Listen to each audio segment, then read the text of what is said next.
Well, good morning. Welcome back to the Broadcast Retirement Network. I'm Jeff Snyder. This is BRN Sunday. So glad you could join us today. We've got another great show as we analyze all the news in retirement markets, technology, and personal finance, so much more. I'll be joined by members of the media, academia, and financial services. So sit back, relax, and enjoy this episode of BRN Sunday. Let's kick things off with a look at technology. Joining us online, he's the lead advisor, executive producer for 7 Investing. I'm talking about Daniel Klein. Dan, so great to talk to you. Thanks so much for joining us this morning. Hey there, Jeff. Thanks for having me. So, got an interesting story. I know I shared with you, but I'll tell a little bit to the audience. It's kind of like a Dear Abby type of column. And basically the thesis here, Dan, is that someone's living in Seattle, but because Seattle's overrun with tech workers, go figure, it's Seattle, that they're considering relocating, and they want to relocate, get this, they want to relocate to an area that has great internet service. I mean, if you don't see the, I don't know, hypocrisy or paradox here, the correlate, whatever the right word is, it's pretty funny. Yeah, I think the reality is if you live in a crazy expensive place, and I recognize that where I lived in Connecticut is certainly not Seattle, but part of the reason we moved to West Palm Beach, Florida, is we looked at what you could buy for what we were paying for our house and went, oh, wait a minute, like I could live someplace with a pool and a gym and all sorts of crazy amenities and be paying the same amount.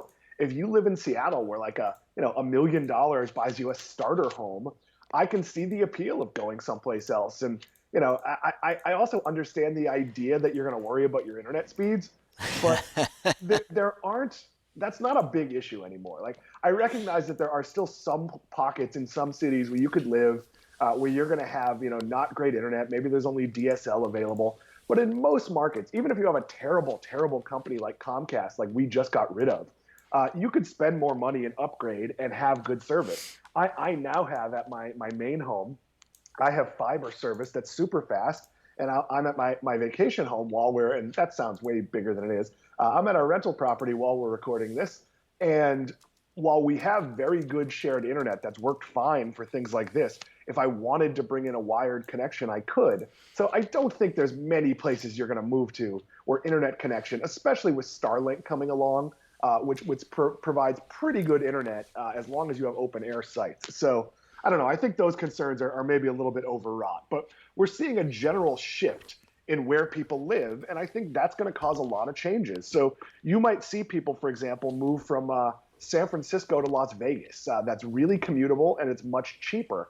And you might see an increase in commuter flights between those two cities. Maybe someone will still go to work one day a week. You might see communal living places where you can stay a couple nights a week. Maybe where you have a locker or a closet where you can leave some stuff and not have to bring it with you every time. So I think we're right in like inning 2 of a big shift in how people move about. I agree. And actually, on tomorrow's show, we're going to have the chief economist from the National Association of Realtors on to talk about that migration and what that means longer term for the housing market. Obviously, there's some real issues in terms of supply chain for the housing market. You're seeing, as you well experienced, you're seeing a lot of people kind of churn through of some of the inventory. Dan, let's shift gears.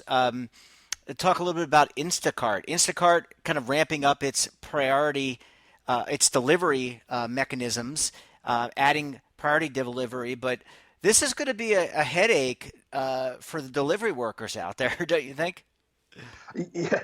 So here's the thing. I think this is a big, big problem. You do not want to see. It would be one thing and this is supposed to be like limited orders. If there were very limited things like, like if you realize you're out of toilet paper, that's a big problem. And maybe they bring it to you really quickly.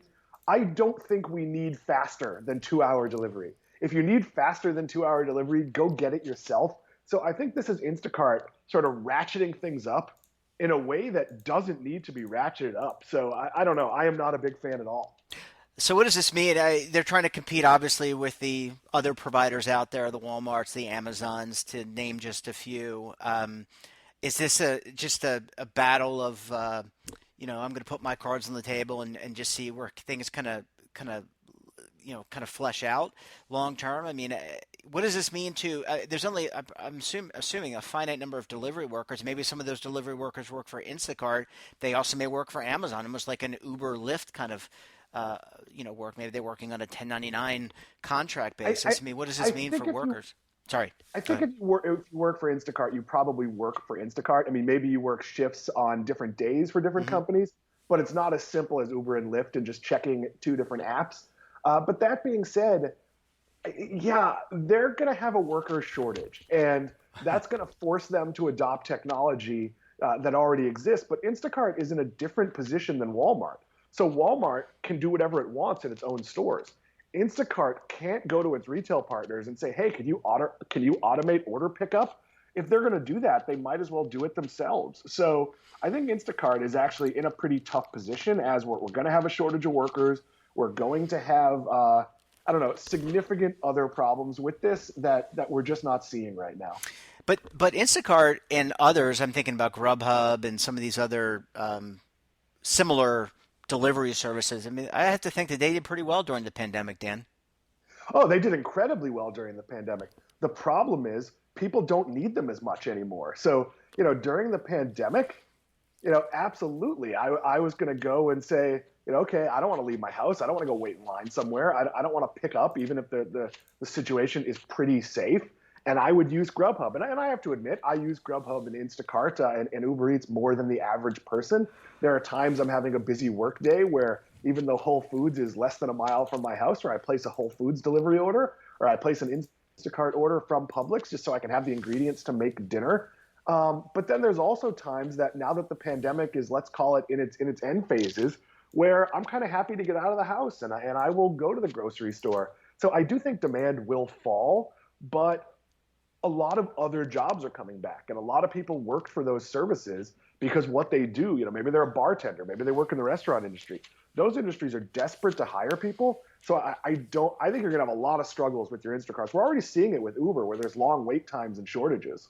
Yeah, and I can certainly attest to that. I had to go to the DMV, and my wife had the car. We only have one car, and I had to wait at least 15 or 20 minutes for what was a 15-minute ride, and that was quite annoying. I guess Dan, longer term, um, does this mean more consolidation? Does an Instacart stay, uh, as Instacart? Does it get acquired? Does it go away? Does it, what are the long-term prognosis here? What is the long-term prognosis, I should say? So I think you could have some business place for Instacart. Instacart has long been talked about to go public, and I don't like them as a public business because I think they might be able to find a way to make a profit. I don't think they're going to find a real way to be a successful, company. So I think it's a real challenge. They're marking things up, which is not exactly what you would want. So it's a tough business for me. I don't.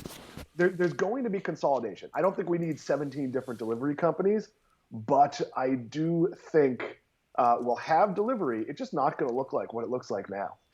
Just going back to, I just want to, something just popped in my head about the internet story that we were talking about.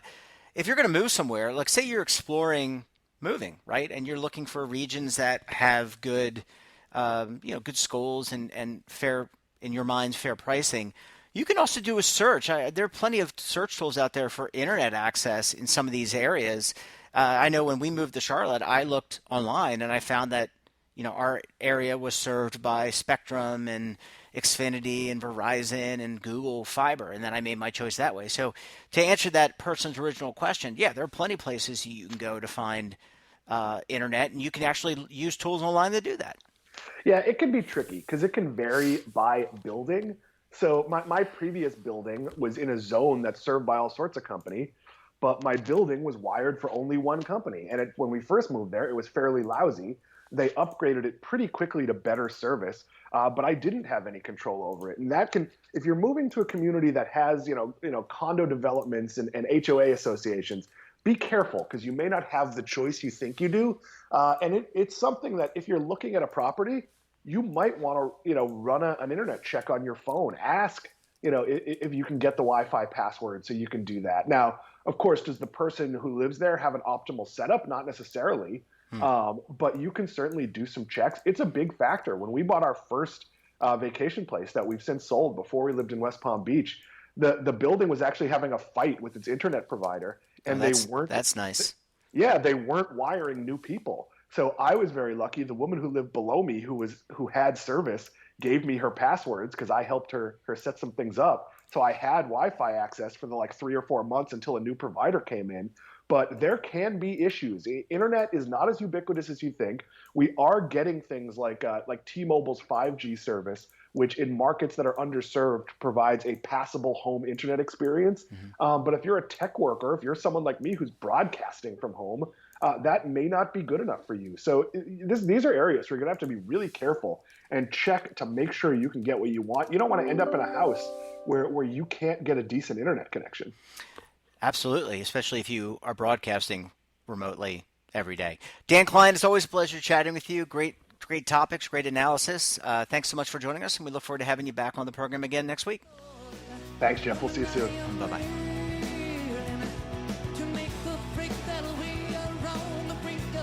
Welcome back, and now we're going to take a look at what's going on Capitol Hill. Joining us, of course, for this very enthralling discussion are David Levine, Kevin Walsh. Both are principals with Groom Law Group, an employee benefits law firm based in Washington, D.C.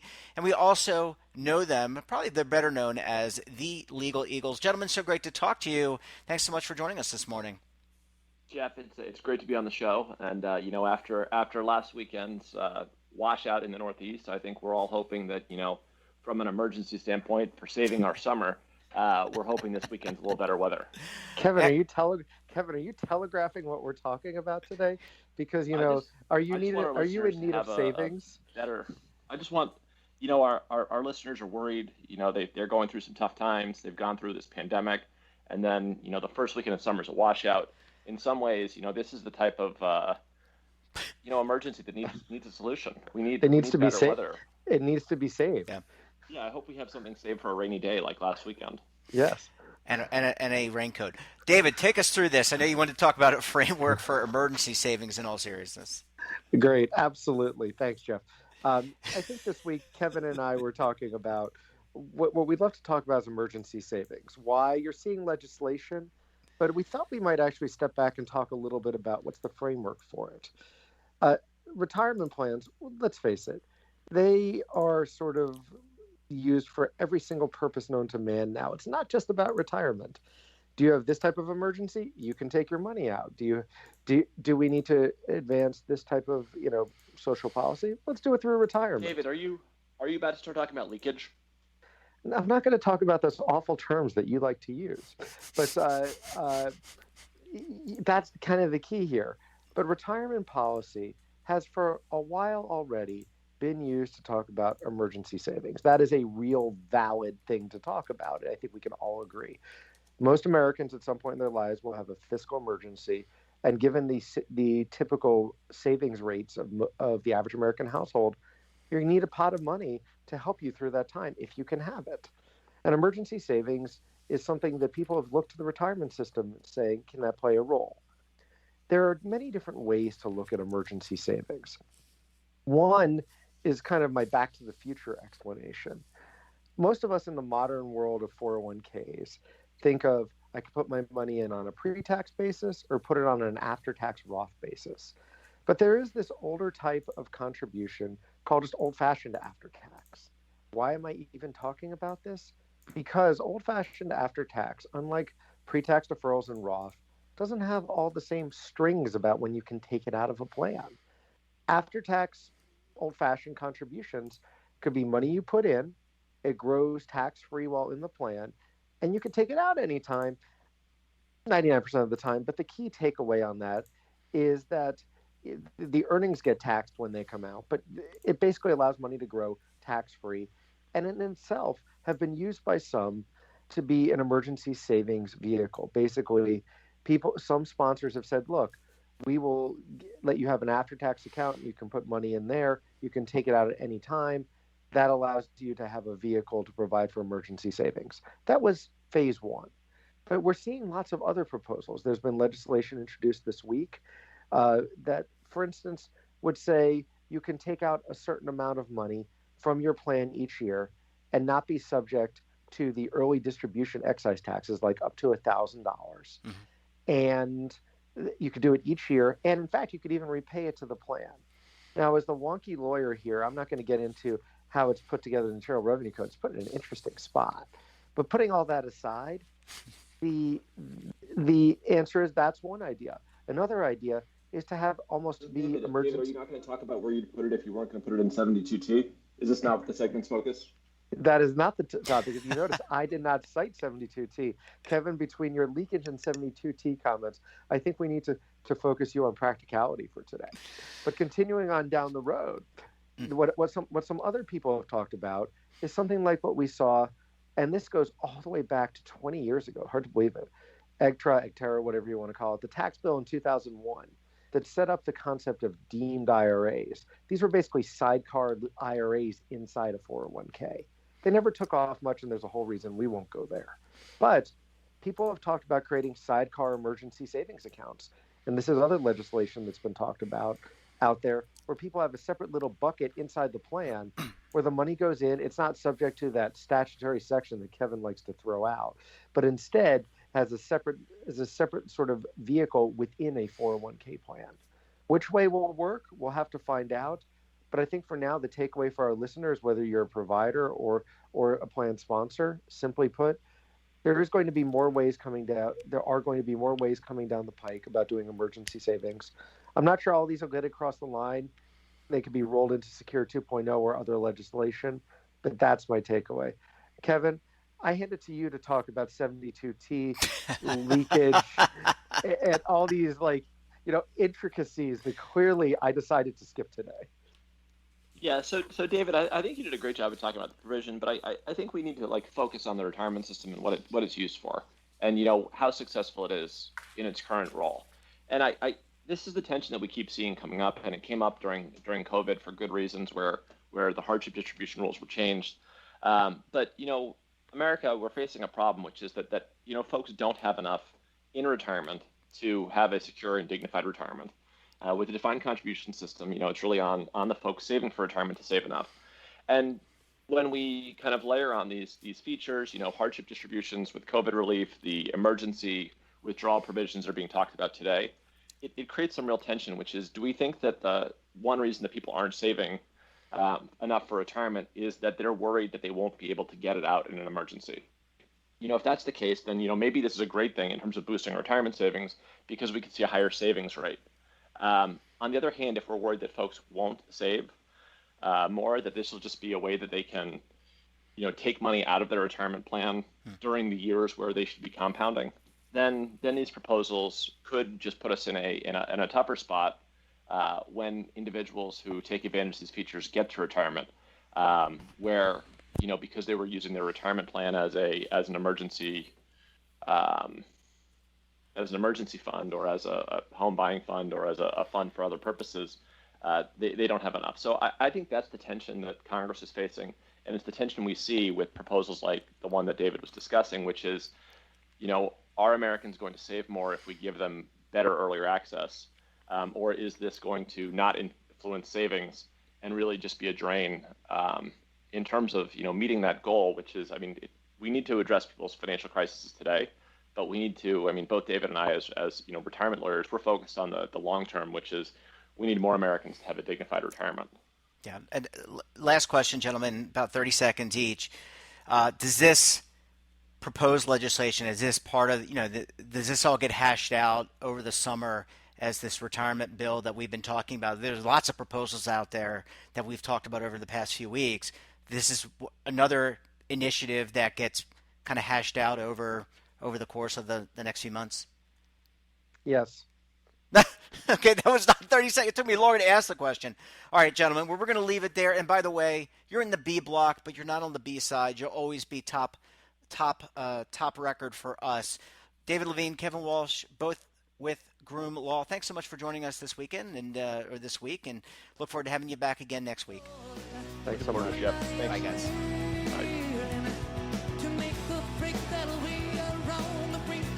Welcome back. Now time to talk a little healthcare, or a lot of healthcare. Joining us on the line, she is the healthcare editor for Business Insider. She's also the editor of Dispense. Let's welcome back to the program Lydia Ramsey-Flanzer. Lydia, so great to speak with you again. Thanks so much for joining us this morning.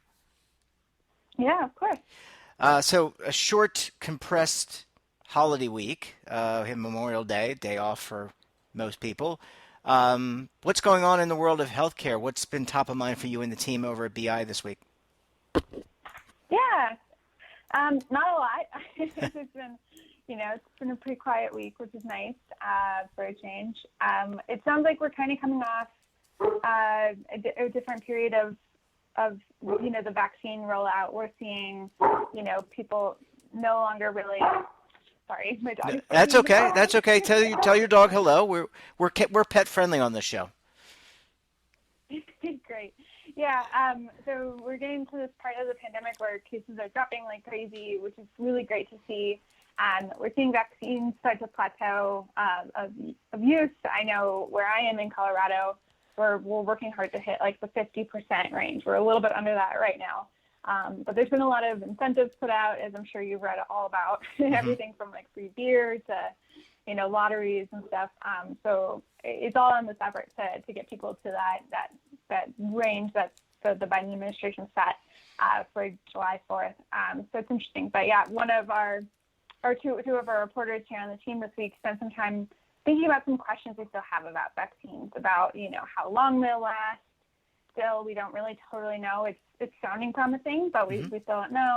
And really trying to map out what the next couple of years will look like. Will we see more waves? Is this kind of the end? What role will variants play? There's definitely a lot of reason to be optimistic, but definitely a lot of questions we still have as a team. Yeah, and so setting aside the origins, which I know is a big, in the national media, that's a huge conversation that we are not at all going to cover because we have to deal with the here and now. I mean, I'm sure people are checking out the mainstream, the national media, right? That's what people do, and they should get information from all sources. But let's talk about some of these outstanding vaccine questions. And I think if I do recall, not Moderna. Wasn't Moderna? Someone recently was querying the FDA to get approval. Was it Johnson & Johnson or Moderna? I can't remember, to get final approval on their full rollout of instead of the emergency approval. Did I miss that? No, I think a lot of people are pushing more toward that. I think the bigger story right now is we're trying to get this vaccine into younger and younger cohorts of people. So now I think the FDA authorized Pfizer's vaccine for people 12 and up. Moderna is looking for a similar kind of authorization for kids as well. Yeah, and in terms of the length of time, I mean, we're not going to know for there has to be trials, there has to be use of the vaccine to know how long it's going to last. And you bring up the point about variants, and we're seeing what's happening in India and other places around the world where there have been an uptick in the virus there. But do you anticipate a time period when we're going to have some more details about how long this vaccine lasts, and will we have to get booster shots every month, every 6 months, every year, every 5 years? Yeah, it seems like experts are a little torn on this question.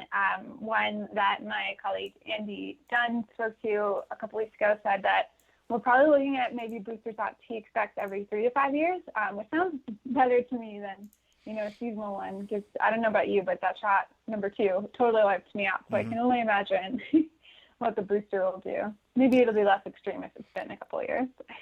Yeah. Well, and plus they have the opportunity to refine these things and make them better. So it's not like what exists today probably will get better and better.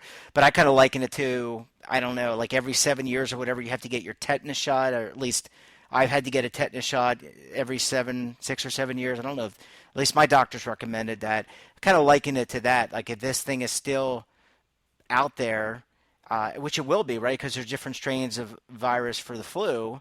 Why wouldn't we need some type of booster shot down the line for the coronavirus, which seems to be more deadly for a certain population of Americans, people. Totally. And Lydia, in terms of the incentives, I know you mentioned things that are going on in the Colorado and the Denver area. Uh, are you seeing something similar in other states and municipalities around the U.S. where they're saying, okay, we have to hit this above 50% threshold? What do we do? Can we, I don't know, incentives to me kind of sound like bribes in the same way, but are you seeing something similar kind of play out around the rest of the country? Yeah. Obviously, I think every state is kind of facing the question. We're seeing vaccine uptake vary by state, right? Mm-hmm. Like some states are having a great time with it. Some are having a bigger struggle. We've seen like a ton of these lotteries come out. Even at the national level, there's a lot of big incentives kind of being put out.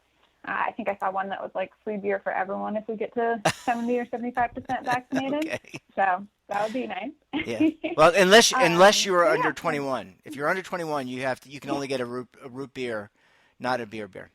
Sorry. Yeah, exactly. Yeah, your vaccine card should look maybe a little different. I'm just kidding. What about kind of what's happening around the globe? I mentioned before India. Was talking to someone there today. Seems like that's still kind of a lockdown situation, but are there other developed countries, other parts of the globe that have been able to follow kind of the U.S. mantra, the U.S. pattern of kind of containing this thing? Yeah, well, I mean, it's easier to think about some of the countries in Europe where the vaccine's been rolling out. I think it's still ongoing, seeing a lot of the pushes to get more, other countries around the world that haven't had as immediate a vaccine access, start like getting them that first couple rounds that we were able to have back in December and January. That's still happening. But it's cool for me to see, some of my colleagues out in the UK finally get to come a little bit farther out of lockdown and get their second doses. A lot of them had their second doses prolonged to kind of increase capacity. So it's feeling good. I'm feeling pretty grateful to be all done with my vaccination regimen by this point. Yep, until that booster shot period, whenever that comes out. Well, Lydia, Yeah. excellent reporting, and everyone, if you get the chance, check out Dispensed. You can certainly find that on the Business Insider website. You can certainly Google search, look for Lydia's name. Lydia, pleasure chatting with you as always. Enjoy the rest of your weekend, and we'll talk to you again very soon. Thanks so much. Bye-bye. Well, that wraps up this episode of BRN Sunday. Have a topic of interest, someone you think we should talk to, then drop us a line. And don't forget, for all the information in retirement markets, technology, personal finance, so much more, check out today's edition of our daily newsletter, The Morning Pulse. We're back again tomorrow for another exciting and educational edition of BRN AM. Until then, I'm Jeff Snyder. Stay safe, keep on saving, and don't forget, roll with the changes.